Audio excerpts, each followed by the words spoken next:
Hello and welcome to Direct Approach with Wayne Moorehead, an exclusive podcast by DSN where Wayne shares candid and insightful conversations with leading corporate executives about today's evolving direct sales channel. In today's episode, Wayne is joined by Ben Riley, president of Young Living, a pioneer of the modern essential oils movement for nearly 30 years. Founded by Gary and Mary Young, Young Living is known for its 5-step seed-to-seal quality commitment, 9 partner farms and distilleries across the globe, and a diverse product line including everything from natural home care, personal care, infused supplements, makeup, and more. Ben began his career with Young Living in 1998, putting himself through college working in the company's warehouse at its headquarters. After college, he continued in direct sales, international management, and returned to Young Living in 2016 as the regional president of North America. Today, as president, Ben combines his unique insights and experiences with his passion for the direct sales channel and the company that helped launch his career. In this episode, Ben talks about how knowing your company's legacy and purpose makes staying focused on your vision easier. He also offers advice on involving brand partners to keep them engaged and connected to the brand. Plus, Ben and Wayne look at the benefits and challenges of hypergrowth and how to manage resources through the various phases, including the post-hypergrowth stage. Ben also dives into the importance of companies leveraging technology to create new connections and how to ease e-commerce friction, and shares what he's learned about best practices for a virtual workforce. Please help me welcome your host, Wayne Moorehead, and today's guest, Ben Riley, president of Young Living.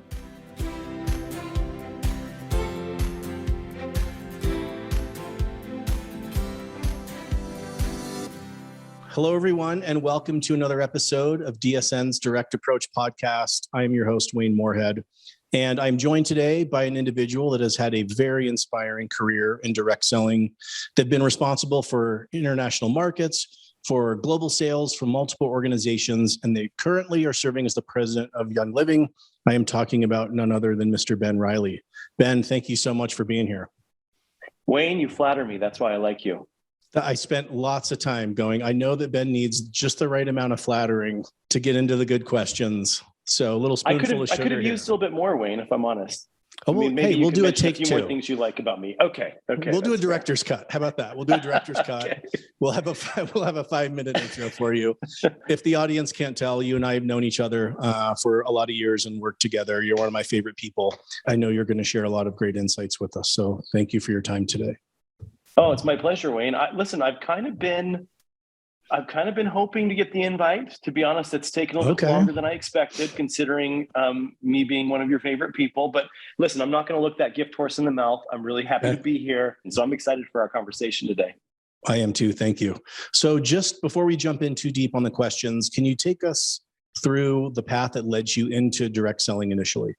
Yeah, I think a lot of people get into direct selling on accident. I mean, everybody has their own path. For me, it was, I'd say, probably best described as the dot-com bubble that burst and the economy was tough.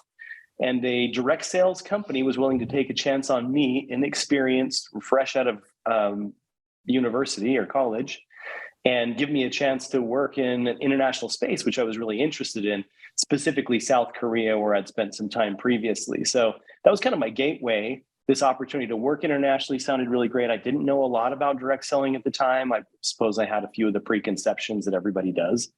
But I found that as I started to get more involved in the company and I saw the empowerment side of what direct sales companies do, I really fell in love with it. What I realized is that it's really fun. It's challenging, it's dynamic, but there were lots of opportunities, especially for somebody of for somebody who didn't have any real experience like me, to be able to work for an up and coming direct seller that provided me opportunities was an incredible stroke of luck for me. And ever since then, I've just found that I really enjoy direct sales. I've flirted with trying other things, Wayne. I know you've been in and out of industry. And in the end, I find that this is just something I really like. I like what I do. I like what our companies do. I like what direct sellers, in particular, the empowerment, the fact that without any respect to race, color, creed, background, education level, none of that matters if you just bring some hustle, some intelligence, some willingness to figure things out. And the people that do that inspire me on a regular basis, especially here at Young Living. So that was kind of my gateway. And fast forward to 21 years later, and I'm still here. So that's kind of how I got in. I love that. I love that you talked about the opportunity that the channel provided you. Again, that is really the foundation, the basis for the existence of the entire channel. So one of the great things about Young Living is it's been around for a long time. It has this really long and rich history and heritage. I'm curious, as you came into this role, how did you approach both honoring the legacy while at the same time leaving room for the business to evolve in order to remain relevant to today's ever-changing distributors and customers? We do have a great legacy. I mean, that's a good call out. We're in our 29th year. And I actually have a lot of personal history with Young Living. So in 1998, when I'd returned back from a church mission, I was looking for a way to make some money. I was in college at the time. And Young Living was actually in my hometown of Payson, Utah. They were occupying my old middle school, this building the city wanted to condemn. And Gary Young, one of our founders, Gary and Mary, he said, "Oh, if you're going to tear that building down, I'll take it," because they were just a young company at that point, 4 years old. And so I got a job working the graveyard shift in our warehouse. And so I became very familiar with essential oils at that time. And if you think back to 1998, I certainly didn't know what essential oils were at the time, and most people didn't. I remember bringing them home to my family, my parents having kind of a passing idea of what they were, but in general, they were really untapped and really not terribly well developed or mainstream, certainly at that point. And so I had the benefit of seeing the early and relatively humble beginnings of Young Living, and really kind of the purpose and the passion that went into those early beginnings. Fast forwarding to where we are now, we're actually a quite large and successful company that is all over the world. We ship to over almost 130 countries. We're open in about 25 of those. We have offices and we support in 25 of those markets. So we're kind of all over at this point. But back then it was just the United States and quite small. But seeing those humble beginnings, and also some of the things that were the same back then, that the blends that are so popular today, they existed back then. And it was a lot of the work that Gary had done leading up to the foundation of the company that really remains our cornerstone. And I think pivotal to our success. So coming back, of course, so I worked in the warehouse for a time, graduated from college, ended up working for another direct seller, moved overseas for a time, almost 13 years. And then in 2016, came back to Young Living. And of course, at that point, the company had grown quite a bit. We were over $1 billion at that point. And so I was able to see the progress and development of the company. I was at Young Living for about 3 years, left in 2019. Repentance is a true principle. So I'm back as of last March. I've been almost here a year. And so coming back, I fully appreciated that legacy. I think coming back, my attitude was, first of all, I'm a big believer in listening. I believe in the framework in your first 90 days of your first 30 days is all about using your ears and not your mouth, which is sometimes hard to do. Especially coming in, there were immediately things that I really wanted to sink my teeth into. But again, out of respect to a lot of the people who had done great work, I wanted to make sure I understood where the company was and how I could add to it. And so after those 30 days, I was able to identify some key areas where I felt like we could add value. And specifically around coming back, we were in the thick of, and I'd say kind of the doldrums of the pandemic, not the heady, crazy recruiting stage of the pandemic, but more people getting tired of working from home, people losing connection with each other, people losing some of the passion that is, I think, central to direct selling. And so our field definitely needed to pick me up, and I think our staff needed to pick me up. So I really set to work trying to find what I call quick wins, just relatively small things that were noticeable where people could feel like, okay, we feel like we're being seen, understood, valued, and considered in the work that's happening. So we identified these quick wins and we immediately set to work leading up to our convention. And that was in June. So that was right around my 90th day where we were able to deliver some value to our what we call brand partners, distributors. And that was kind of the path that we took for most of 2021, was just picking some of these quick wins, building some equity with the field, building some equity with the staff, getting them to believe and get excited about the business again. And so it's definitely been a journey, but the good thing about our legacy is it's omnipresent here. I think because we have enough people who have been here at this company for more than 20 years and have worked really closely with Gary, who unfortunately passed away in 2018, but still his example looms large here. And then I have the great privilege of working with Mary on a daily basis. And Mary, legacy is really important.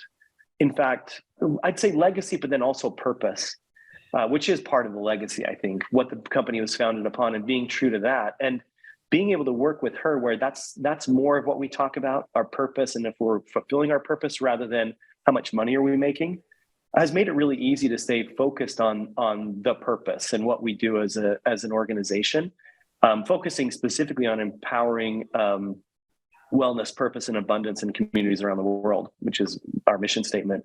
And then our vision is to get oils in every home. So we stay really true to that. And when we do that, then most of the other things, the financials, they kind of take care of themselves. I think that's really powerful. I love that you brought up the word purpose. As a leader of a legacy company, and by that I mean a company that has multiple decades of history and experience, being able to anchor into something real, being able to anchor into that purpose, really helps to maintain that legacy. But I love that you talked about how do you take that purpose and find kind of new ways to fulfill that same purpose, to build on it, to expand it, really in new and modern ways. I think that's really powerful there. And also, as a marketer, I look at a company like Young Living or others that have a history like that.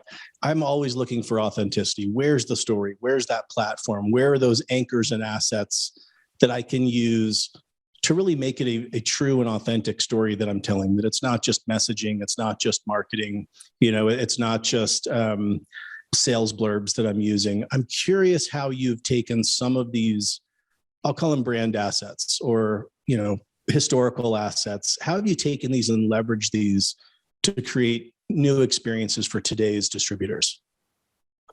Yeah, that's a really great question. There are a lot of ways I think we've been able to use our legacy and pay it forward. Probably the most obvious are our farms. We're unique in that we do a lot of vertically integrated sourcing. We cultivate a lot of the botanicals that we ultimately distill and become essential oils that we put in a bottle and deliver to someone's home.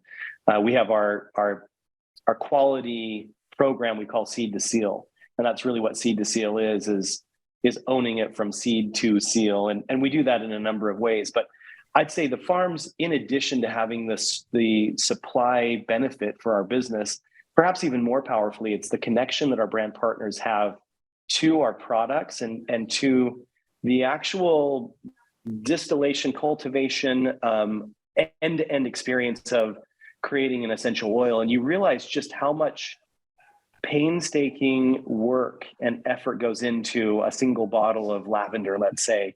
In fact, it's interesting. We host what we call a series of things. We host plantings where people can actually plant these botanicals. We host harvests where they're able to harvest these botanicals and distill these botanicals. And then we host retreats and a number of other events that our brand partners can engage in on our farms. We have farms around the world. And so we have a rich, I'd say, foundation from which we can provide these incredible experiences. But I have brand partners tell me after they've done a spring planting or they've done a harvest, they'll say, we don't charge enough for our essential oils, which it just goes to show that when they see firsthand how we don't use herbicides and pesticides, weeding is done by hand, although we do have sheep that'll help us sometimes too, but there are no chemicals that are used, right? So it's all natural. And that means that there's a lot of labor involved and there's a lot of attention to detail. And to be honest, a lot of love. I know that sounds a little cliche, but there's just a lot of care in what we do. And that when they see that firsthand, they realize just how seriously we take this. And they also become a part of the process. And I think there's some magic in that. When you can get your field a part of the journey, the experience in whatever way that you possibly can, it becomes so much more real for them. And I think Gary understood this from very, very early stages. Back when we were very small, he would legitimately use brand partners' labor as how we would actually harvest during harvest season. If anybody's been a farmer, I grew up on a farm. The harvest season is by far the busiest. You always have to bring in hands to help because what it takes to maintain and even cultivate a farm is different than harvest. Harvest is all hands on deck. And so he, from the very inception of the company, started bringing brand partners and had them help in the harvesting of botanicals. And it just created this incredible connection, I guess, between our brand partners and our company and each other, but also our plants and Mother Earth and the sustainability that we do, and the quality and the painstaking details that we look at as we produce essential oils, and we do other products as well, but especially essential oils. So I'd say that's one area that we've continued to expand that, in your question of how do we do that today? Well, something we've done just recently is we've leveraged the momentum around things like Airbnb to say, we have accommodation at all of our farms. If you're going to do a team retreat, or if you're looking for a place to stay, come to our farm. Come to our farm, spend time together, do some team building, spend some time out in the field, helping us do some of our work, and just get connected to who we are and our mission. I think that's such a powerful approach and program. And I agree with you. Those personal brand experiences create deep emotional connections with a brand, with a company, with a product that are lasting, that are really transformative, I think. You talked about being kind of a pioneer and really helping to generate and increase awareness for essential oils and the entire category. So as demand for the product for essential oils and the complementary products increased dramatically, Young Living correspondingly also had incredible growth, really about a decade of hypergrowth. Can you talk a little bit about this and its after effects, both kind of the good, bad, and the ugly that comes with experiencing a period of hypergrowth? Yeah. So I think, listen, we'd all take hypergrowth. Sure. It's a great problem to have. It's a great problem to have. I know when you've been at companies where you've been a part of hypergrowth and have helped drive those results. It's an interesting thing when you're in rapid growth as an organization, because I feel like you kind of are in survival mode in your own way, where, for instance, I feel like we during our fastest growing years, we just couldn't keep enough inventory in stocks, would buy everything we could get our hands on, especially botanicals, because what we distill, it's seasonal. So in some cases, you can only buy once a year. And if you didn't buy enough, you're kind of stuck for the rest of the year. So you really have to kind of get really greedy with your inventory, which, has after effects too, depending on how long your hypergrowth goes and what happens after you fall out of hypergrowth. I'd say also with people, we hired pretty indiscriminately, just trying to stay on top of the rapid growth that we were seeing. And so you don't always have time to say, okay, are we putting people in the right places? Are we operating efficiently? Are we using our money wisely? Those are not really top of mind. It's really more than anything, how do I get product to people? How do I stay on top of the demand that we're seeing?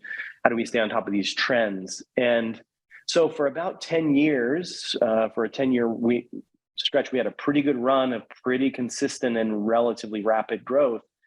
And it was kind of hanging on for dear life in a lot of ways, and across the board, just trying to be as smart as we could with our resources, but also throwing as much at it as we possibly could so we didn't lose momentum.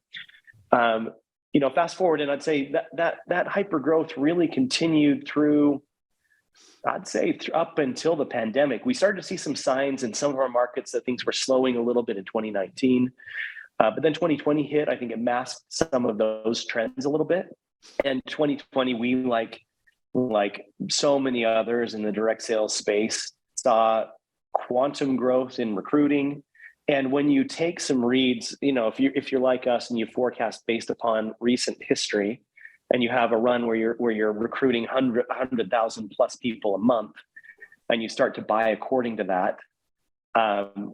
When you look at the pandemic, we had about a 6-month stretch where we were running really high sustained recruiting numbers, and then they started to taper, but we bought according to those numbers. So next thing you know, you fast forward to a year and a half later, I kind of mentioned the doldrums of the pandemic. And what we found was we had a lot of inventory, and we had to figure out what we were going to do with it. And we no longer had that hyper growth. In fact, as the world kind of started to shut down a little bit and the pandemic began to be more protracted, I think we realized that we needed to start to change our paradigm a little bit and ride this really crazy wave that I think was brought on by the pandemic. So it's been a really interesting journey in that way. And so on the flip side, we've then had to look at our resources and saying, are we using our resources well?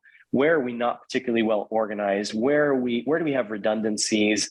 And especially a lot of overlap, which creates a lot of conflict for people. And so that's been an interesting journey for us, I'd say, on what has been the other side of hypergrowth is making sure we have people in the right places doing the right work. And then we've also had a lot of inventory, similar to what a lot of other, certainly retailers have been in this place. And I think a lot of direct sellers are too, where you have a lot of inventory expecting demand curves from 2020 and 2021 to continue. And that meant that we had to do more promotion than we normally like to do. We'd get creative moving through things like we sell diffusers. We've had diffusers coming out our ears. And so we've tried to be creative in dealing with it. And I'd say the pandemic probably brought a very unique flavor of hypergrowth and then commensurate or relatively significant decline all within a few year period. And it's been an interesting ride. Again, I think I'm probably speaking for most of the industry. At the same time, I'm learning a lot. It's been great in a lot of ways, challenging in others, but we're managing through it. And I think what I've learned in this role especially is that you always have choices. They're not always easy, but you always have choices. And if you have the courage to make the right choices, you're okay. As a business, you can make the right choices, the choices you need to make to ensure the business's long-term success. And so that's what we've been really focused on here at Young Living. I love that. Thank you for sharing that. I agree. Experiencing, we've all been at companies that have experienced times of growth and maybe not as much growth. And it's amazing how much and how quickly those priorities can change in the needs of the organization. Again, rallying everybody to really just help keep up with the growth and to service those customers and distributors that are coming on. And then it's going to shift as you move into different stages of your life cycle. And it's changing for all of us. And I think it's, incumbent on all of us to make sure that we're agile enough that we can make those tough decisions, those right decisions that you made. You touched on something that I want to draft off for a second here. You talked about your international markets and kind of the organizational structure that you have. And this is something, I love this conversation. I love this debate. There's no right or wrong answer. The pendulum just always swings, depending on what's going on kind of culturally, but also what's going on within the organization. So as you look at the international markets, and that pendulum I mentioned is from kind of going centralized to decentralized, how do you look at that today, with many markets, dozens of markets around the world? Where do you see that center of gravity, and what functions or elements do you see should remain centralized? I'll say, I'll use the term at corporate versus pushing out to the market. Yeah, it's a challenge for sure. And I've seen it done lots of different ways. The most recent company that I worked for before I came back to Young Living were highly centralized. And I did see some of the benefits and the drawbacks. I mean, you get both, right? There are always two sides to that coin. And so we've certainly been very circumspect at Young Living about the best way for us to do it. I'd say historically, we've been quite decentralized. And there are a lot of benefits to that, and there are a few drawbacks too. And I think the holy grail is being able to maximize the utility and minimize the overlap and the redundancy. But in general, I would say the support functions of the business, and I'm speaking of primarily finance is a great example, legal, HR, operations. These areas, I think, can be more centralized. And I think they often are better when they're a little bit more centralized because there's less overlap and less redundancy, and also less creativity, which you don't necessarily want in, say, areas like finance, right? You want to have firm disciplines and financial controls and other controls for these disciplines so that you have consistency and standardization across the board. So I think in general, you can do a lot of centralization there. I think I've always seen a lot of value in a liaison, someone who is going to be the conduit between the local market and the global organization that supports them. That's kind of our regional team, essentially, but making sure that you have most of all, free-flowing communication and you understand each other and regular touch points. So I think that's always important, whether or not you're central or decentralized. But having that, I think, ameliorates some of the potential challenges of being too centralized and too rigid as a result. Sales and marketing, I feel like you need to be a little bit more decentralized because you do have a lot of cultural accommodations that need to happen. You have different socioeconomics depending on where you're doing business. Ours can vary quite dramatically around the world. And so providing them more flexibility and autonomy, I think, is positive. I like to describe it like this for marketing specifically. So if I'm a car manufacturer and I'm making a sedan, I start by putting on the chassis, I put in the four wheels. Let's say I have four doors, 5 seats. All of these things are fairly consistent, right? But then when I start talking about where am I putting the steering column? That's when you really need to start to say, okay, I need to localize at this point, because I think what we've done a lot historically is we'll build the entire car and we'll deliver it to our foreign markets, and they'll say, yeah, that's great, but the steering column's on the wrong side. So what that means That's a great is they analogy. then have to deconstruct the car, move the steering column over, and it's never quite right. It's you can tell it's been retrofit. And so identifying in our marketing projects, at what point do I put this down and say it's time for the local market to put in their localization? And that's important because you have to have consistency. You want to have a consistent, for instance, with brand marketing, you want the messaging to be consistent, but you also want to be able to adjust and adapt to the local nuance so they don't feel like you're in our case, an American company forcing itself down the throat of an Indonesian brand partner. And so just being really smart about how we do that has been our goal. Listen, we don't do it as well as we need to. We're definitely learning through this, but that's kind of broadly, at least right now, how I'm thinking about our business specifically. And I think international business in general. And I think that's kind of the sweet spot. It's obviously a pendulum. And I don't know that you ever find the perfect place, but I think that's where we're trying to ultimately settle. I agree. I take a very similar approach. And you're right. The pendulum, it's going to settle here. You think it's done, it's final. And then 2 years later, your organization shifts, the market shifts, and the pendulum is going to shift a little bit as well. But part of what Young Living has done over the last, several years, as part of remaining relevant to today's consumer and distributor, has been more of a focus on e-commerce. Can you talk a little bit about what Young Living has done and maybe how you approach this today? Yeah, and I sometimes I feel like I should be asking you some of these questions because I think you've got a lot of expertise here and also did a lot of work for Young Living in this space. But a couple of years ago, we decided we really wanted to go hard into an e-commerce focus. And when I say e-commerce, I define it kind of like making the direct sales component of our business a little bit more covert, a little bit less obvious and more in the background. And so we adopted a new platform, a new website, a new way of shopping, checking out, shopping first, really trying to emulate some of the mainstream shopping behaviors.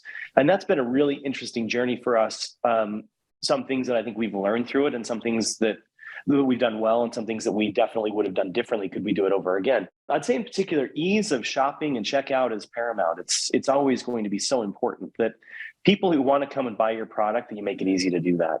And minimize the hoops they have to jump through as much as possible. I think this is just really straightforward logic, that the fewer decision points and the more streamlined, it's kind of like Amazon swipe checkout. It's so easy. You spend money you don't even mean to. And that's a good thing. That's something we definitely want our customers to be able to do. That said, we also have learned a lot around a few of the challenges that come with that. I'd say in particular, attribution. So having it be so in the background means that it's really easy for attribution to go awry based upon your cookie logic for your browser, where you've been, what other influencers or sites that you've been to. It can all impact how your attribution works. And specifically, if you've been on a few brand partners replicated sites and I get cookied to one and I don't mean to, we found that was fairly common. And so we've had to make it a lot more obvious when someone is signing up. We've had to put a pop-up to say, this is who you're signing up with. You just want to make sure this is exactly what you want, because what we found is our orphan count went up. When I say orphan count, it's people who they're not attached. I think that's fairly common vernacular, but we found those unattached brand partners and customers went up significantly when we launched the new platform. So we had to look and see, well, one hope was that we were converting more people and therefore more uninitiated consumers were coming to our site, shopping, checking out. Unfortunately, that wasn't all of it. A good portion of it too was that they weren't being attributed correctly and they were falling into our placement program. So we've had to go through and learn a lot about, as much as we want to emulate Amazon as a best-in-class e-commerce platform and experience, we also have to realize that we're a direct seller. And as long as we're going to have a sales network we need to be mindful of the nuance that brings and still make it as simple as possible, but also be clear enough that it doesn't create further confusion, which is something we've certainly learned through this.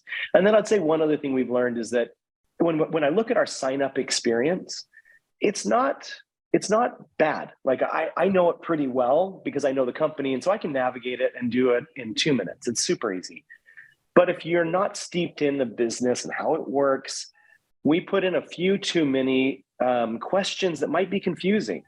And I find that gets in the way of people getting what they want, which is basically just their essential oils and checking out. And so we've had to look at how do we streamline this experience and focus on really more than anything conversion. A good example of this, Wayne, is we like the idea of upselling people when they're checking out, because if you can increase the cart size, that's good for a company. But what we found is that when we throw them into our catalog, they get lost for like 30 minutes. In fact, that's what our metrics show is one of our markets, people spend 30 minutes going through the catalog, looking at other products. That 30 minutes gets in the way of actual conversion. And our conversion rates drop fairly significantly because they get lost in that rabbit hole. So just getting really clear on what am I wanting them to do? Do my tools reflect that? And also viewing it end to end. We've put Band-Aids in a few places that I feel like when you look at them in aggregate, they don't flow as well as you would like. So those are just a few of the key takeaways that are top of mind for me right now as we're trying to move to this e-commerce place. And I love to see what other companies in our space do, because I think there are a lot of smart people and good thinking about how they grapple with exactly the same dynamics that I am, trying to figure out how to make it a smooth shopping experience, and at the same time make sure that we're doing it in a way that does not create confusion with attribution and some of the nuance about our channel specifically. I think those are all really important insights and considerations when shifting more of the focus to the front end of the website, to the e-commerce, to that kind of initial uninitiated experience. And, it's not just for direct selling, it's really marketing and advertising in general. Attribution is still going to be one of the biggest challenges that any company faces, again, regardless of channel or category. I love that you mentioned time on site, because I see a lot of marketing analysts say, "Oh, look at this incredible time on site. They're loving our site." Sometimes that's not always a good thing. Sometimes we want to get them in. Sometimes they're lost. Yeah, sometimes they're lost, and we need to help get them out. But yeah, we want to make sure that our customer journey, distributor journey, and our product portfolio in general is really easy to navigate. That people can navigate through it. That we're not overwhelming them. So maybe again, with attribution and tracking, we know who's a first time, who's a second time. How much time someone has spent on our site. We have the ability to kind of feed them these more kind of bite-sized experiences than we used to. So I love that the company is definitely changing and evolving technologically. I'm curious on comp plan. We talk a lot about affiliates and influencers, and the distributors are different than they were today. Times have shifted, their approach has shifted, need, wants, and desires. I'm curious if Young Living has or has not made any kind of changes or adjustments to a comp plan, again, to be more relevant to today's distributors and customers. Yeah, so I'd say we are constantly asking ourselves that question: is the compensation plan aligned with our build strategies and the way people are building and selling and the incentives that they need to do that?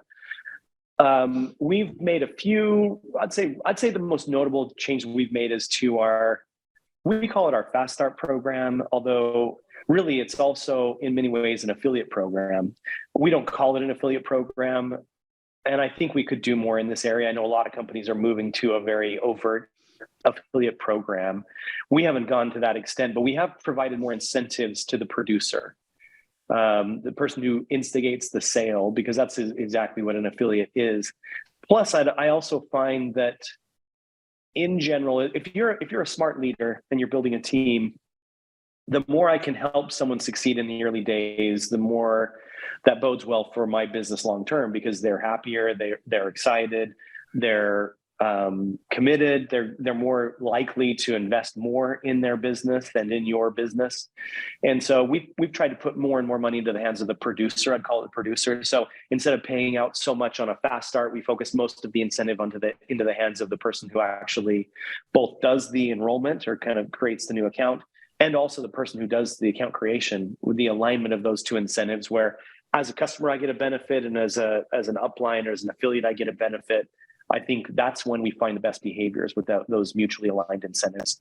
So we've done that specifically around, we'll do a simple product offer for someone who joins brand new. And we also provide a pretty healthy incentive for the enroller, what we call our Fast Start program. So we adjusted that Fast Start program to reward the enroller more and the upline of that enroller less. Interesting. Thank you for that. The industry's largest executive attended events are just a month away.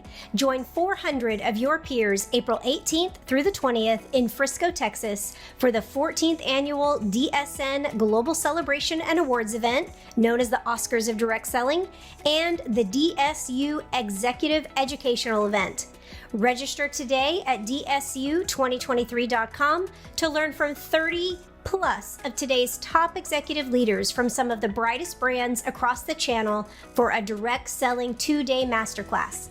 DSU is free to all active corporate direct selling executives, plus all registered attendees gain access to the exclusive bonus digital selling workshop taking place after general session on Wednesday, April 19th, with exclusive content and case study insights on the rise of affiliate and tiered affiliate compensation programs. Reserve your spot today, and we'll see you next month in Frisco, Texas. Now, a word from our sponsor. DSN is honored to be supported by industry suppliers that partner with companies across the channel to help enhance, streamline, and grow their businesses. This episode is sponsored by Exego.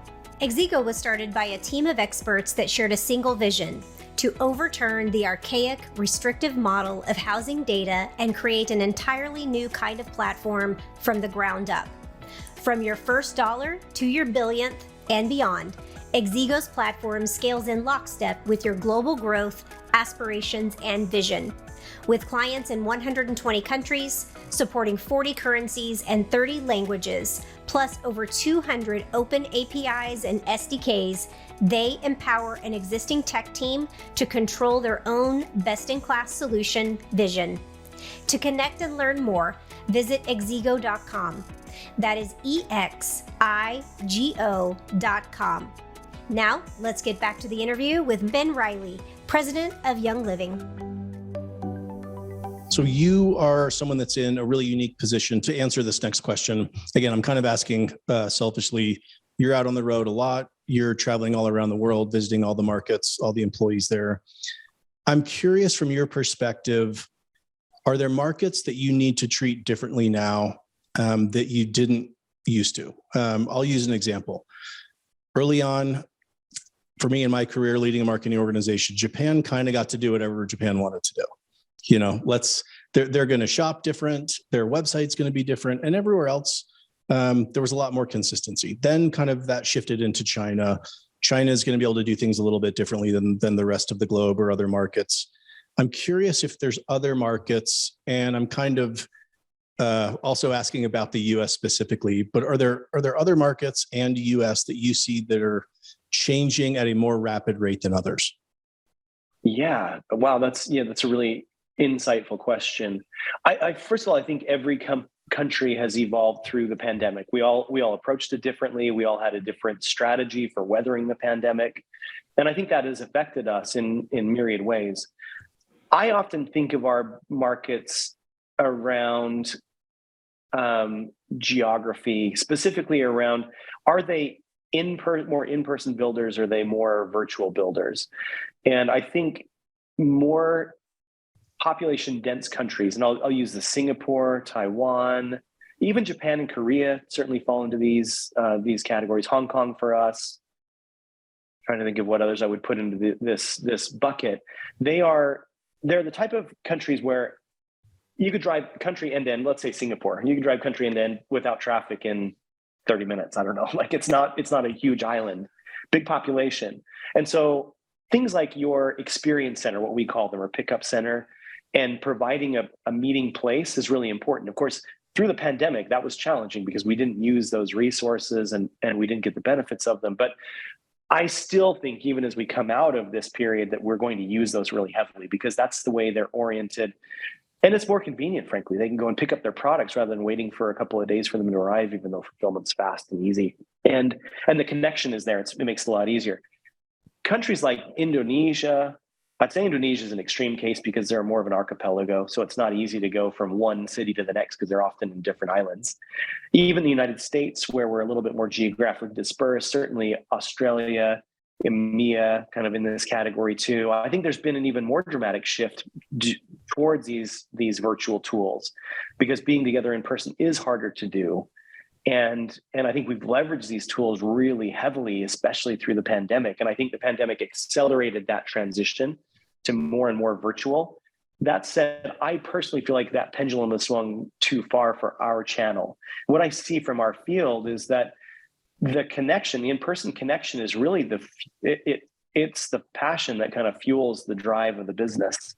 And not having as much of that in-person connection has been a challenge. It's been harder to keep people motivated and excited about their business. I think the mental state of not just direct sellers, but people in general has really eroded through the pandemic as we've had to social distance. And I think even the attitude of viewing people as carriers of an illness rather than as fellow man and people that help us build a community has shifted a lot of these things. And so I think it's really important that we try to get people back together and not rely too heavily on some of these tools. Now, technology is awesome, and I wouldn't change it for the world. I think we can still be really smart, and we can marry the best of both worlds. Here's an example that I'd give is we before the pandemic, we used to do what we called a rally program. Every quarter would do a field-led weekend where we would give them content, but they would host a meeting that invite their people,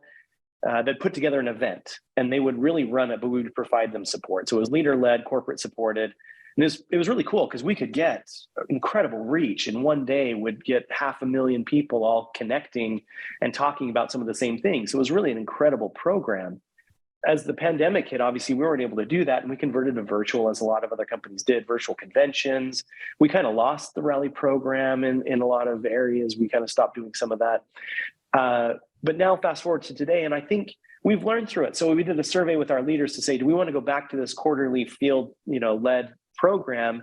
And what a lot of them said was, we want it, but we don't want to have to do as much of that work. It was really it was a fast treadmill we were running on every quarter, putting together these big events. In some cases, it's hundreds, even thousands of people that they had to host.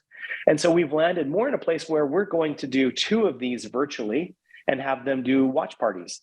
I think you get a lot out of a watch party where, as the company, we could present all the content. We can make it really easy for them. They don't have to put together presentations, find presenters, anything like that. But they can get together at an Airbnb or maybe somebody's home, or come to our farms and watch it, or whatever they want to do, and have a little bit lighter lift for them, but also still create that community. Those types of hybrid connections while leveraging the technology, I think, is a lot of the upside of what we learned through this pandemic. So I don't know if I'm answering your question very well. You That's are, kind of yeah. how I'm viewing technology and the evolution of our space. And then, like I said, every country is a little bit different. So providing enough, going back to our discussion around localization, that's where I think you need to provide enough latitude for the local market to do what makes sense. There's some markets where they're back in person and they're best that way. And then others that are probably going to be different for the foreseeable future, at least somewhat. Interesting. Thanks for sharing the insights and what you're seeing out there, kind of boots on the ground perspective. I'm also seeing kind of less consistency. I'll just say it that way, less consistency across regions and across markets. Everyone's doing things a little bit differently. And I think over time, we as a channel need to get really good at taking more of a segmentation approach as it relates to different strategies for different regions, different comp plans, different approaches. So always interested to know what's going on there out in the field. So shifting into a couple questions around leadership and kind of operating. You mentioned that one of the founders, Mary, is still involved in the company. I'm curious how this has impacted how you think about leading. You're tasked with, leading the day-to-day of the company, and yet one of the founders is still very much there, which provides, awesome connection to that legacy and history that we spoke about. But again, I don't want to put words in your mouth, but I'm curious how that's impacted how you think and approach leading the organization. I think the owner and the owner or the ownership group and their approach to the business is obviously incredibly important, especially when you're running a company that has very involved founders or owners. I'd also say I think I'm quite fortunate to work with the owner that I do. I had someone give me this one of our outside board members when I first started in this role gave me some advice that I think was really sage. He said, view Mary, who is our owner, Mary Young, said, view her as your top client. Like you're serving her. You're working on behalf of the organization. And, Mary is at a stage in her life where she doesn't necessarily need to run the day-to-day operations of the business, but she really cares about this company. And she comes every single day as much as anything because this is her family, this is her life, this is her meaning, and it's really important to her. And so understanding that and realizing what's important to her has been really helpful. And what makes it helpful for me is what's important to Mary is actually not money. That's not true of every owner. And I think a lot of people, obviously, this business can be very profitable. And some people do it for money, although I think most of our businesses are pretty good at also being purpose-driven. But fortunately, I have an owner who does not really focus on that specifically. She focuses a lot more on the legacy, on the purpose, and if we're honoring that legacy and the purpose moving forward. And so some of the ways I do it, Wayne, is I have a daily standing meeting with Mary at the end of my day. And I basically just give her a rundown of here's what kind of happened in the day, what's going on in your world, do you have anything you want to talk about? Just ensuring that we have a daily connection and we're talking about the things that are important to her. And I'm also able to report back because I'm on a daily basis working on her behalf. And I can't say that I'm always going to make the decision that she would make if she were in my shoes. And so I want to have regular connection points where I can talk to her and say, this is where we're headed. Are you comfortable with this? Do you like this direction? Would you like to course correct? Because I think it's a lot better to find that out in the moment than it is to find out a couple of weeks later. And I think in the past, some of the leadership of this company took the approach that they wanted to kind of quarantine the business from the ownership. And I don't think that's the right approach. I think what I've really tried to do is create a lot of relationships with our executive team and our senior leadership to where they can spend time with Mary. And at the same time, I think everybody understands this with an owner that works with an owner, you want to make sure you're not getting people who will be bad actors in front of the ownership and kind of creating detours and tangents. And so I really emphasize to our staff that if they're going to be meeting with Mary, they have to be trustworthy, meaning they can't go to our owner and speak ill of another employee. We have a process through which we address underperformance, and that's not going directly to the owner. So making sure those types of behaviors don't happen, because I don't think that's fair to her. We want to stay focused on what's important to the business, how are we moving the business forward, and how are we creating a healthy environment where people are being judged on the merit of their work, not necessarily on politics or anything else. And as a result, I think we've created a really healthy environment. I really enjoy coming to work every day. I really enjoy the people I work with. I find them to be very trustworthy and good at what they do. And I love working with Mary because she is so purpose-driven and very supportive. I think especially in this past year and a half, as we've gone through the volatility of the pandemic that we've already talked about, having an owner like Mary who has 29 years of experience here is so nice because she doesn't knee-jerk, she doesn't panic, she stays focused on the purpose and the mission, and she's not as concerned about if we're having a down month. She's more concerned about, are we doing the right things to add value to our brand partners? Are we doing the right things to honor this purpose and legacy of the company? And as long as we're doing that, she is happy. And so it's been a great relationship. She's got a lot more experience than I do. And as a result, I feel like I have an opportunity to learn from her on a daily basis. And so anyway, it's working really well. I really enjoy our ownership. And I think creating a partnership with your owner or ownership group is incredibly important if you're going to have a long-term success, both for the company and also for your career. Yeah, absolutely. I love that you have these daily touch bases with the founder. I think that has a huge impact on the company operationally, and not just operationally, but also culturally. And so can you talk a little bit about shifting into the culture of what Mary, what the company is doing intentionally to build a cohesive culture there?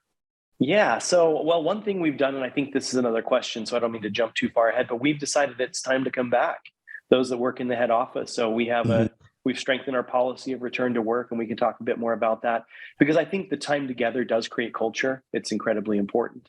We also go out of our way to create cultural experiences for employees.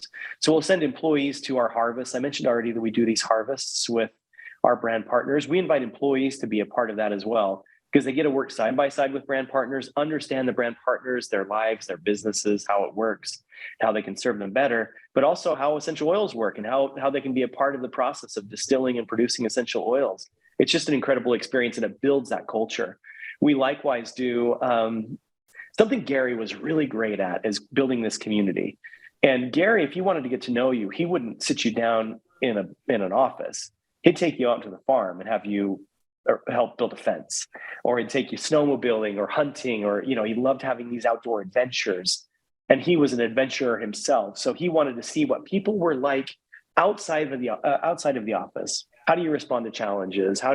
What's your work ethic? How do you work in a community or a team? And so Gary would do that both to get to know people and also to build that community. So when I came back, I realized we weren't doing enough of that. Of course, some of it was probably pandemic driven, but things like Jacob, marrying Gary's son, he takes employees snowmobiling most weekends. And that kind of rotates around, and we make sure that employees have a chance to go on that journey with Jacob. And it's a great day where they get to know him a little bit, they get to know each other, and they get to know the culture of the business. So those types of activities that Gary used to do. And I think this is part of honoring the legacy, is making sure if it was important enough to Gary, who was very busy and was running this company at the time, to take time out and have those points of connection with employees, we need to prioritize it as well. We've recently, as part of our onboarding for employees, ensured that they have a farm experience, because we do have farms here close. In fact, we're planning some of our some lavender, clary sage, and a few other things around our office here, so that employees in their induction can go outside, put their hands in the ground, and see what a lavender plant looks like. And what is it like to harvest one of those botanicals, and see what the end product is of an essential oil. So we just try to involve them in these cultural touchstones of our business that are very unique to us, and ensure that employees and our brand partners are having these experiences, so that the culture is very vibrant, alive, and well, and we're paying that forward, because we don't have the benefit of having Gary here, but I think we can do a lot of the things that were important to him and ensure that that community and culture is very strong. I love how excited and passionate you get when talking about the culture of the company. And I think that speaks volumes about your leadership style and your care and concern for the employees and distributors there. So I love all that you're doing there. And I know that it has a huge impact on the employees. You mentioned something that I'm excited to talk to you about. You mentioned work from home.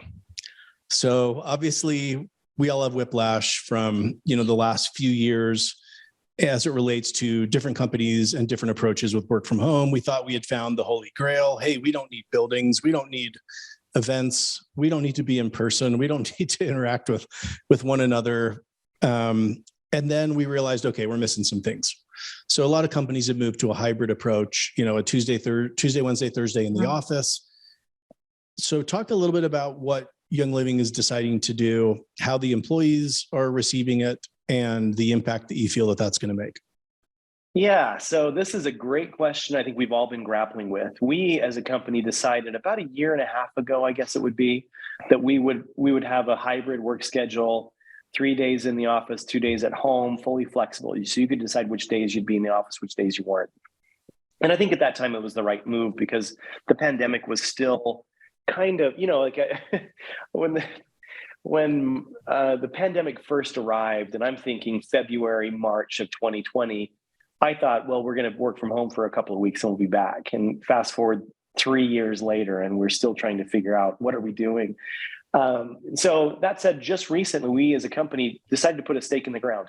And we did this for a couple of reasons. We have a purpose-built building that's incredible, Wayne, because you've worked here. Yeah, it's a beautiful building. It's a beautiful building. It's built to collaborate really well. It's a great, very healthy environment.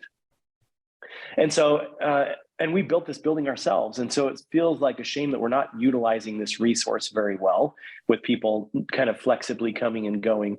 We also find that with a flexible schedule, you don't create those casual connections and conversations that really are the cornerstone of, I think, a work environment. having sales and marketing sitting next to each other and having those conversations in the hallways or grabbing lunch together or just walking over to somebody's desk or office, you miss out on those things. And I think that we've not been able to experience the full benefit of working together.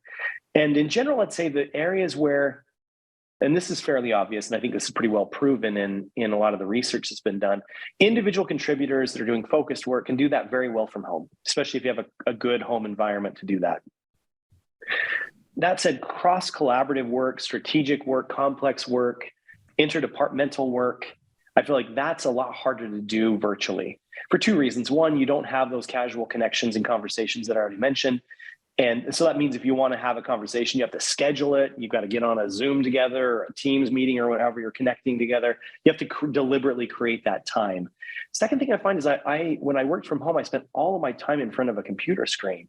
That doesn't bring me a lot of joy over time. It's a grind. It's very challenging.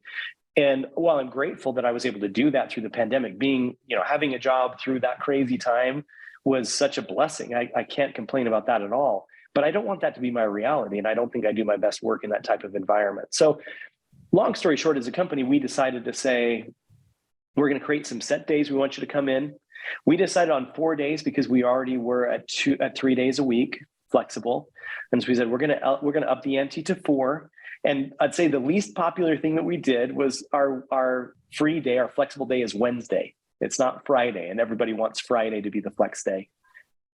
But I told this to my team, and I don't know, maybe this makes me a bit of a stickler, but I said, explain to me a good reason why we should make Friday our flex day that's not starting your weekend early or taking a casual day on Friday, right? To me, I feel like that's kind of the overall feeling is that I can start my weekend early on a Friday. And to be honest, as long as we're paying employees for a 5-day work week, I think we should be able to expect that they'll work a five-day work week and be productive on Friday. I had a few of our employees say, well, Friday is not a very productive day anyway. And my response to that is, why not? I don't know why Friday should be any less. I get it. I'm human too. I'm excited for a weekend, but it doesn't change the fact that I can still do a lot of good work on a Friday, and I expect that we'll do good work on a Friday. So that's where we've landed. I'd be lying if I didn't say that it was a little controversial, sure.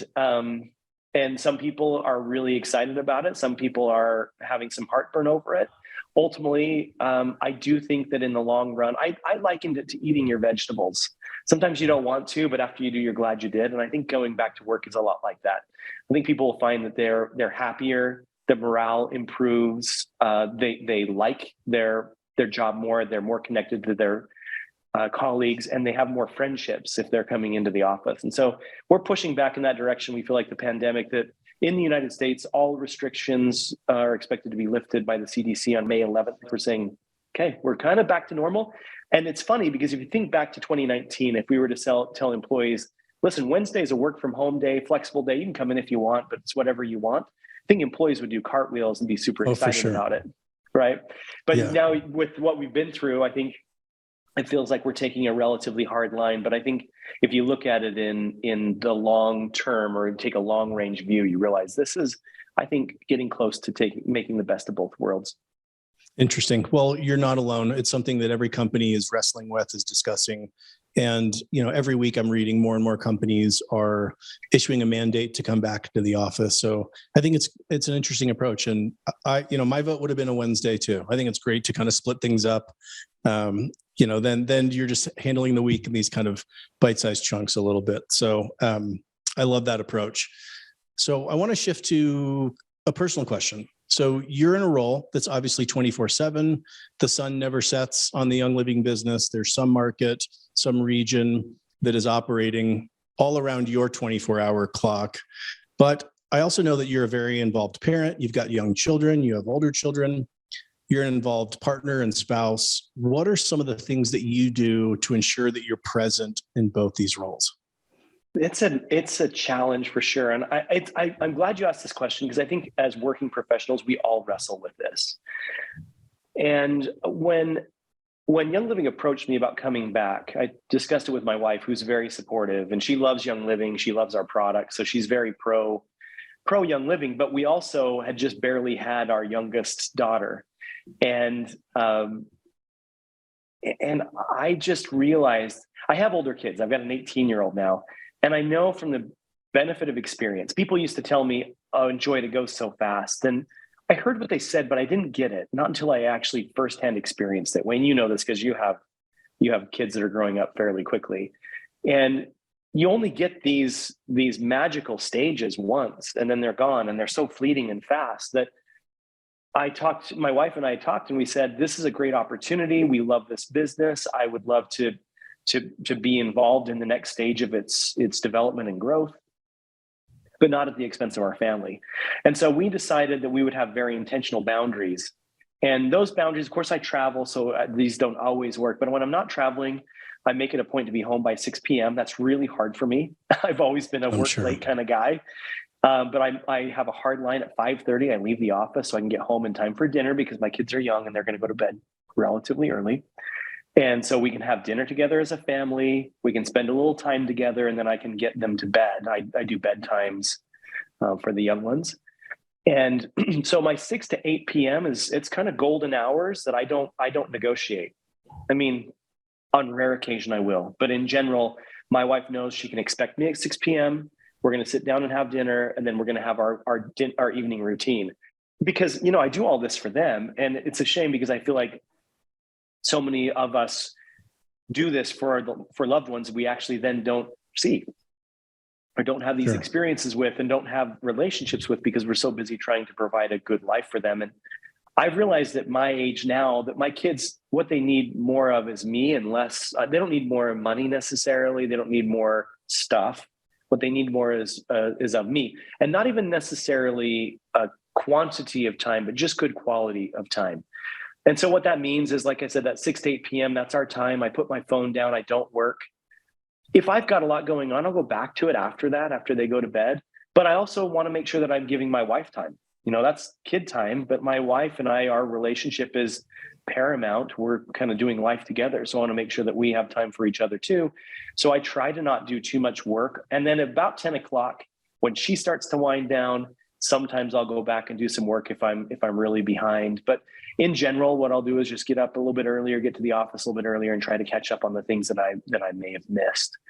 Working internationally makes it a little bit challenging, but I have good people that I can rely on for a lot of these things, and oftentimes I defer to them for the calls. And understanding they need balance in their lives too, I try to give them as much flexibility as possible. So, for instance, our head of Asia Pacific is here in Utah, which means his nights are pretty occupied, and so I tell him he can take very casual mornings and make sure that he's making time for the things that are important to him too. So it looks different, I think, for everybody, but I think having really clear and firm boundaries is really important, and not multitasking your kids. This is really hard because I feel like the addiction to phones is real, and I find that I am almost fidgety. That means I just have to put my phone down and forget it for a couple of hours and not go back to it so it can't detract from my experiences that I'm having with my family.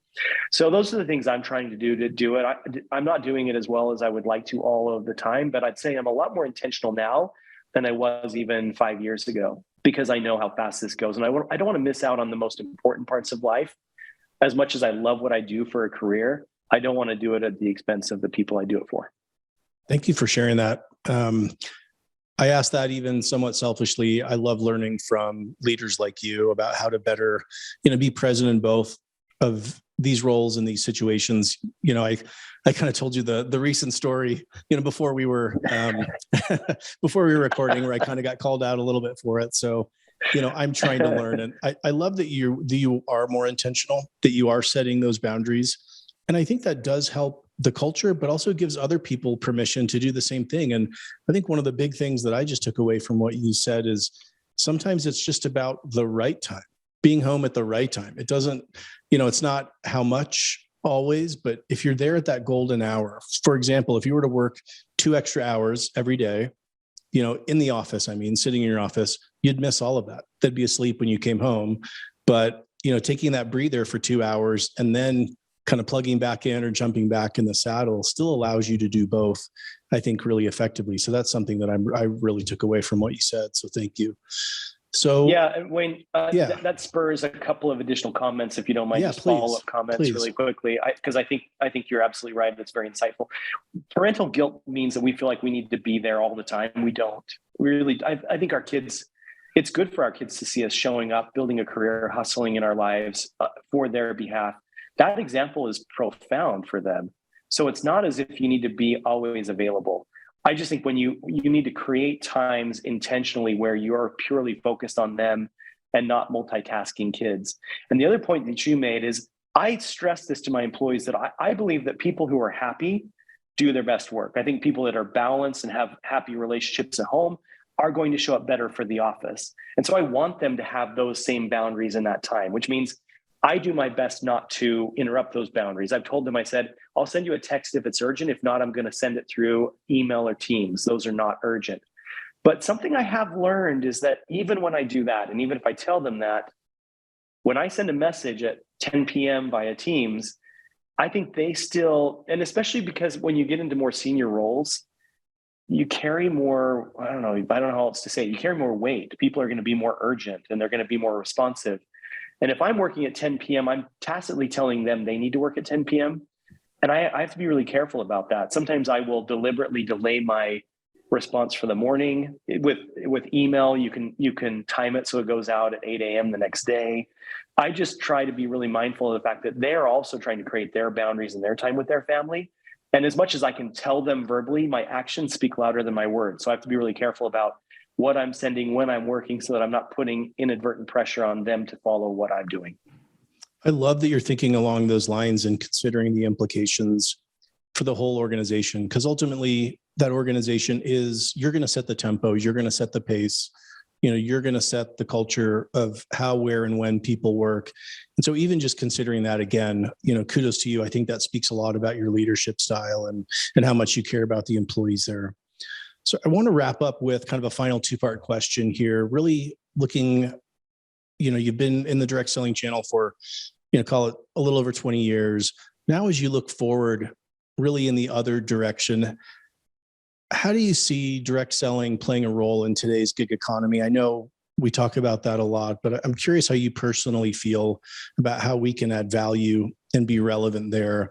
And also what you see, any other dynamics that you see coming down the pike for direct selling companies? Wayne, my thinking on this is ever changing. And if you would have asked me this 2 months ago, my response probably would have been different than today. And I imagine in 2 months from now, it might change even still. But I feel like we need to take some lessons from the gig economy for sure. The most obvious is we need to pay fast. And that's one of the easiest, if I'm honest, one of the easiest ways for us to reflect what gig economy does. And I think some of our younger companies are already there. We're working our way there. It's getting away from some of our legacy systems and onto platforms that enable us to pay faster and making sure our compensation plan works that way. And, we have to kind of do that due diligence, which we're doing now. So I think paying faster is really important. When somebody drives Uber, they get paid right away. And I think we have to realize that if we're competing with that, we need to give them instantaneous reward for the right kinds of behaviors. It's great reinforcement. So I think that's an obvious one. Another one that I think more about that is more challenging is being a better intermediary. The gig economy, when you look at the most successful businesses, all they're doing is connecting buyers and sellers.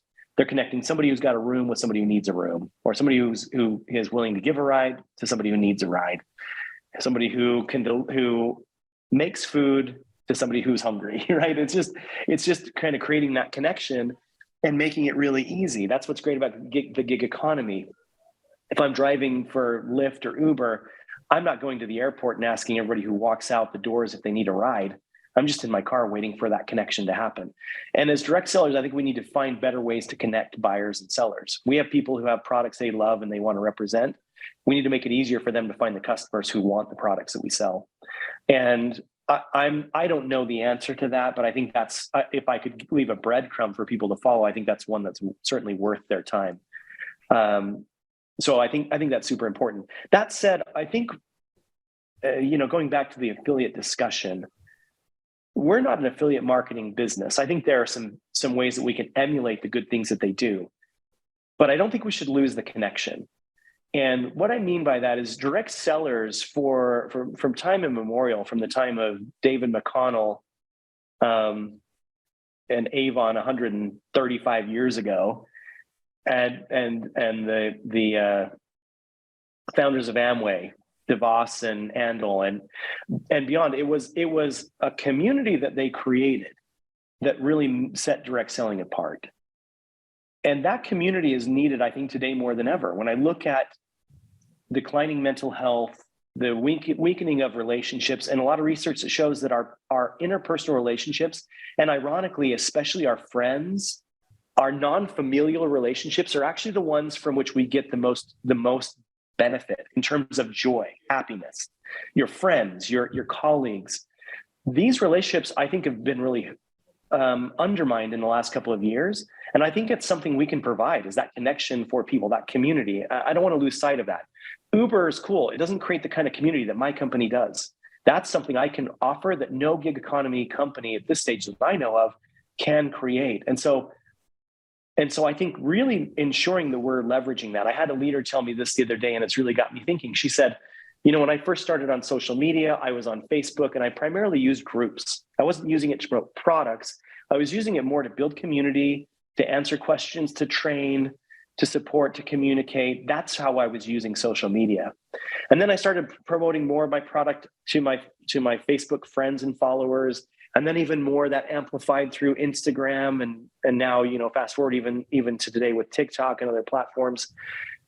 And what's happened over time is we've used social more and more to create brands, but it's come at the expense of the community. And I think we can't go so far that we lose that connection with the community, because people can buy oils lots of places. Thanks to Gary and Mary Young, they're ubiquitous. You can buy them in Walmart, for heaven's sakes. So that's not where we win. Where we win is the additional value we provide. We have a much cooler supply chain and transparent, vertically integrated supply chain. We provide people experiences that really are life-changing. We create a community that gives you a family that you get to choose, and one that shows up for you in times when you need it, and that brings you the joy that when you go to an event, you see people that you just love so much. And that's who we are. I think that's our superpower that we can't lose. And in as much as we are talking about moving to and you leveraging technology and being affiliate marketers and all of those things, I think we can learn from all of these areas. There's always good to be gleaned from those spaces, but we can't lose sight of what's unique about us. And I think that community that we build is the superpower that we can't lose. So I think moving forward, we need to maximize and focus on that. We need to get people back together again. I know it sounds a little bit old-fashioned now, but it's important. And I think that we can be smart moving forward, leveraging the technologies and the opportunities we have today, but not losing sight of the core of what direct selling is and why it's special. Beautifully said, Ben. And that is the perfect place, the perfect idea, the perfect concept to end on. Thank you so much for your time today. Thanks for being a great leader. Thanks for being a great champion of direct selling. And thanks for being a great friend. Appreciate your time today, Ben. Back at you, Wayne. Thank you very much. It was an honor and a privilege. Thank you for tuning in. New episodes drop every other Thursday. We invite you to subscribe on your favorite platform today. And a reminder to register today at dsu2023.com to join 400 of your peers in person next month for the annual DSN Global Celebration and DSU events on April 18th through April 20th at the Omni Frisco Hotel in Frisco, Texas. Thank you for listening and supporting DSN and the Direct Approach Podcast.